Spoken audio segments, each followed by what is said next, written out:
Bonjour, je vais vous montrer comment faire une bonne calibration sur la T8 SG. Moi j'avais un souci, je vais vous montrer. C'est que quand je vais dans les pages pour me montrer les inputs de ma radio, je ne sais pas si ça se voit bien, mais j'ai l'aileron qui est à -16. Et du coup ça me posait des problèmes en termes de centrage parce qu'il revenait toujours à -16. Après le reste était propre, ça il n'y avait pas de souci, j'avais des -100 sans aucun problème à peu près.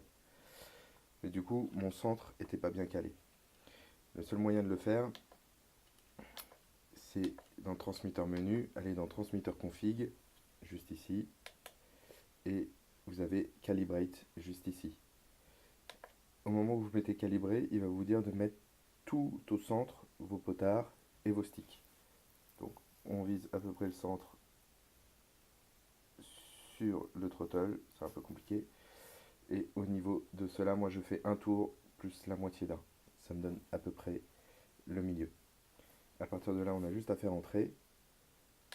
Et là, il y a surtout une chose où il vous dit du coup de bouger tous les sticks dans toutes les positions au mini-maxi, surtout pour avoir du coup qu'il ait sa course maximum et minimum. Pareil pour les potards. Surtout, ce qu'il n'y a pas à faire, c'est ça. On voit souvent les gens faire ça. Et je vais vous montrer pourquoi il ne faut pas le faire. Je ne vais pas toucher les potards parce que je vais répondre après. Donc après, on met OK. Et pourquoi est-ce qu'il ne faut pas le faire? Parce que du coup, quand on va vérifier les inputs, vous allez voir que ça donne un grand n'importe quoi. Les aux, déjà, ils n'ont pas été repérés, ils sont au milieu, ils donnent n'importe quoi. Et ensuite, derrière, mon throttle, il va à -99, plus 99, il va pas à 100, il va à 100 que dans les coins. Et ici, mon rudder, il va à 90. Là, il va à 99. Je sais pas si on voit bien. Il va à 99, à 90. Et pareil pour l'autre côté. Là, il monte en haut. Là, ça va à peu près sur l'élévateur sur le mien, mais par contre, sur l'aileron, voilà, j'ai 99, j'ai 95. Donc ça, c'est pas la bonne manière de faire. Pas du tout. La bonne manière de faire, je vais le refaire du coup pour vous. Hop, je retourne dans calibration et il me redit de me mettre au milieu. Ce que je vais faire exactement la même. Voilà, juste ici. Et au moment où on presse entrée, ça va être, alors d'abord les potards, je vais les faire parce que je ne les avais pas fait. Voilà, c'est fait. Et ensuite, c'est juste tout doucement. Vous allez en haut, en bas, à droite et à gauche. Et vous ne faites pas plus.